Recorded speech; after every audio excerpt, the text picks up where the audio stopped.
Bismillahirrahmanirrahim. Assalamualaikum warahmatullahi wabarakatuh. Alhamdulillahirabbil alamin alladzi bi ni'matihi tatimmus shalihat wa bi rahmatihi yatarahamu ibaduhul mu'minun wa bi hidayatihi yahtadud dhallun.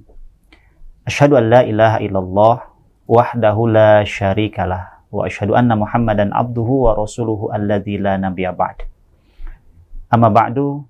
Sahabat-sahabat pemirsa yang dirahmati oleh Allah Subhanahu wa taala. Bulan Ramadan adalah bulan dengan beribu kemuliaan. Salah satu kemuliaan ataupun keistimewaan bulan Ramadan sebagaimana yang disebutkan oleh baginda Rasulullah dalam sebuah hadisnya, yaitu adanya hadiah dari Allah, hadiah terindah. Fihi lailatun khairun min alfi syahrin. Bahwa bulan Ramadan itu ada satu malam yang nilainya lebih baik daripada 1000 bulan. Lalu apa yang dimaksud dengan Lailatul Qadar? Kemudian bagaimana kita bisa menggapainya? Kapan dan apa yang mesti kita lakukan? Sahabat-sahabat pemirsa yang dirahmati oleh Allah Subhanahu wa taala, Lailatul Qadri itu terbagi menjadi dua. Yang pertama adalah Lailatul Qadri di saat pertama kali Al-Quran turun. Surat Al-Alaq dari ayat 1 sampai ayat ke-5 itu turun bertepatan dengan bulan Ramadan di saat turunnya malam Lailatul Qadri. Dan itu hanya terjadi hanya satu kali. Dan tidak akan berulang. Tidak akan ditemukan pada masa-masa setelahnya. Kemudian Lailatul Qadri yang kedua adalah Lailatul Qadri yang turun setiap tahun pada bulan Ramadan. Untuk Lailatul Qadri yang kedua inilah di mana kita selaku kaum muslimin dianjurkan untuk mencarinya semaksimal mungkin karena di sana banyak sekali keutamaan. Keutamaan disebutkan di dalam Al-Qur'an surat Al-Qadar, yaitu Lailatul Qadri khairun min alfi syahrin, bahwa Lailatul Qadri ataupun malam kemuliaan lebih baik daripada 1000 bulan. Sahabat-sahabat pemirsa yang dirahmati oleh Allah Subhanahu wa taala, Lailatul Qadri itu sendiri secara kebahasan artinya malam penetapan. Malam penetapan takdir. Bahwa pada malam tersebut tanazzalul malaikatu warruhu fiha biizni rabbihim min kulli amrin. Pada malam tersebut turun para malaikat dan juga malaikat Jibril dengan izin Allah Subhanahu wa taala untuk mengatur segala urusan. Imam An-Nawawi dalam kitabnya Syarah Riyadhus Shalihin menjelaskan terkait dengan ayat tersebut bahwa pada malam Lailatul Qadri tersebut yang terjadi pada bulan Ramadan, para malaikat termasuk malaikat Jibril turun, diperintahkan oleh Allah Subhanahu wa taala untuk mengatur segala urusan perkara-perkara yang akan terjadi pada tahun tersebut. Terkait dengan rezeki, terkait dengan ajal, terkait dengan peristiwa dan kejadian yang terjadi pada tahun tersebut, ya, itu ditetapkan ya, pada malam tersebut. Ketetapan takdir secara global sesungguhnya juga ditetapkan oleh Allah tatkala manusia berada di alam rahim ataupun di perut ibunya usia 120 hari. Tetapi penetapan takdir itu sifatnya global, yaitu kehidupan manusia secara keseluruhan. Adapun penetapan takdir pada waktu Lailatul Qadri adalah penetapan takdir pada tahun tersebut. Ya, sehingga kenapa kita diperintahkan ataupun kita dianjurkan untuk menggapai, mencari malam kemuliaan ataupun Lailatul Qadri tersebut supaya kita mengawali takdir kita dengan takdir yang baik. Ya, supaya catatan takdir kita pada tahun tersebut diawali, dibuka dengan sesuatu yang baik. Apakah di sana kita melakukan sholat, apakah kita di sana melakukan doa, ataupun membaca Quran, atau zikir dan sebagainya. Maka dengan seperti itu, mudah-mudahan takdir-takdir selanjutnya selama setahun tersebut terwarnai oleh adanya takdir yang baik yang sudah kita lakukan di permulaan. Sahabat-sahabat pemirsa yang dirahmati oleh Allah Subhanahu wa taala, kapan waktunya Lailatul Qadri yang terjadi pada bulan Ramadan bisa kita dapatkan? Kalau kita lihat dalam penjelasan ataupun penjelasan dari Rasulullah Shallallahu Alaihi Wasallam, Rasulullah tidak pernah menentukan tanggalnya, tetapi Rasulullah memberikan satu catatan bahwa taharrau lailatul qadri min syahri Ramadan fil ashril awakhir min Ramadan. Ya, carilah lailatul qadri, carilah malam kemuliaan tersebut yang nilainya lebih baik dari 1000 bulan. Ya, itu pada 10 terakhir di bulan Ramadan. Rasulullah tidak menjelaskan tanggal berapa, 21 kah, 23, 25, 27 atau 29 atau mungkin 22 dan sebagainya. Ini menunjukkan bahwasanya Lailatul Qadri berpeluang untuk terjadi pada malam-malam selama 10 terakhir di bulan Ramadan.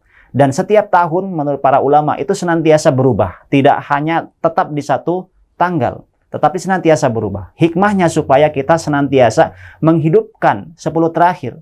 Bukankah sunnah Rasulullah SAW tatkala masuk di 10 terakhir, syadda mi'zarahu, beliau mengecangkan ikat pinggangnya. Ya, dimaknai oleh para ulama artinya beliau tidak menyentuh istrinya, beliau tidak bersetuju dengan istrinya.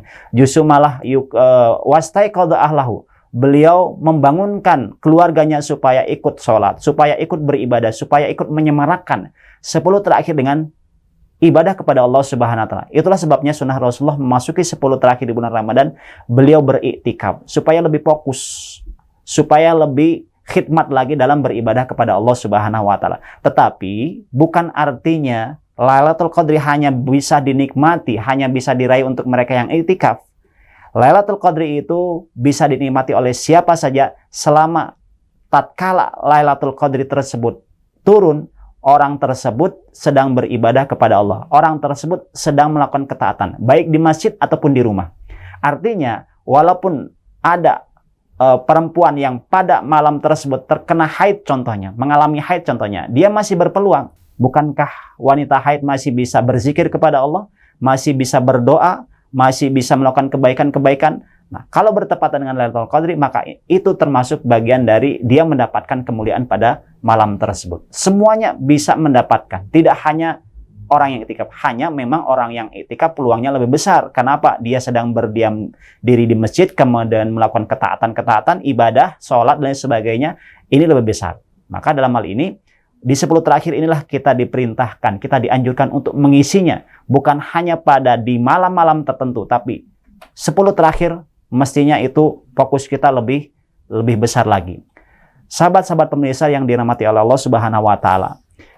Lalu apakah ada tanda-tanda bahwa Lailatul Qadri itu terjadi pada malam tersebut? Kalau kita lihat dalam beberapa asar, memang baik dari sahabat Ubay bin Ka'ab atau dari sahabat Abdullah bin Abbas, memang diterangkan tentang bagaimana kondisi pagi hari setelah malamnya turun Lailatul Qadri. Di antaranya langit cerah, kemudian tidak ada awan yang menutupinya, matahari begitu cerah menyinari, kemudian hembusan angin turun sepoi-sepoi, keadaan begitu tenang. Tetapi itu semua sesungguhnya terjadi besoknya setelah malamnya Lailatul Qadri. Setelah malamnya turun Lailatul Qadri. Sehingga Ibnu Hajar Al-Asqalani mengatakan sulit untuk bisa kita ketahui apakah malam tersebut Lailatul Qadri atau bukan, karena tanda-tanda yang banyak disebutkan oleh para sahabat itu tanda-tanda yang terjadi setelah turunnya Lailatul Qadri, bukan sebelumnya. Oleh karena itu, maka sudah menjadi kemestian fokus di 10 terakhir harus ditingkatkan.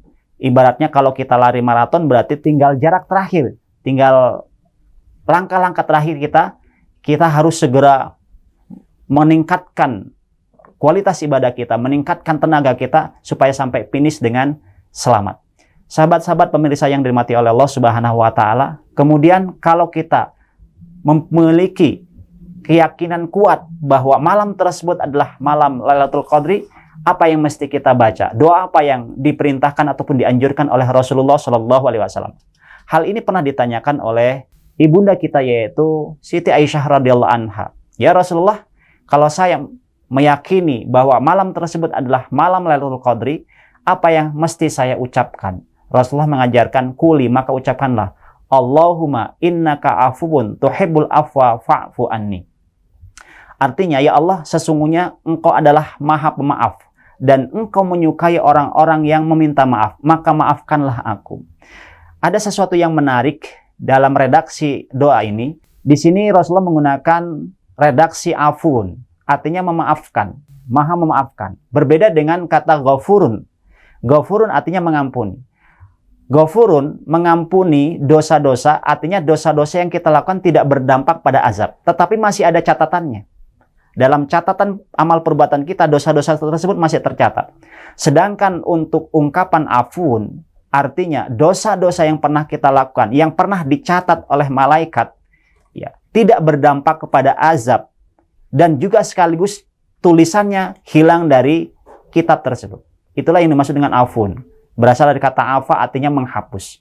Oleh karena itu, mari sama-sama kita manfaatkan 10 terakhir di bulan Ramadan dengan meningkatkan kualitas ibadah kita, lebih bertaqarrub ilallah, sesuatu yang bisa memalingkan ibadah kita, memalingkan fokus kita kepada Allah Subhanahu wa taala sebisa mungkin untuk kita hindari, karena kita ingin meraih sesuatu yang sangat luar biasa sekali. Faman hurima khairuha faqad hurima. Siapa saja yang terhalang untuk mendapatkan kebaikan dari Lailatul Qadar tersebut, maka sesungguhnya dia terhalang dari kebaikan yang sangat banyak sekali, yang sangat luar biasa sekali. Mudah-mudahan Allah mudahkan kita untuk mendapatkan kemuliaan melalui Lailatul Qadri, dan mudah-mudahan kita diberikan kesabaran dan kesehatan sehingga kita bisa melaksanakan perintah Allah Subhanahu wa taala tersebut. Itu saja barangkali yang dapat saya sampaikan. Aqulu qouli hadza wa astaghfirullaha li wa lakum. Assalamualaikum warahmatullahi wabarakatuh.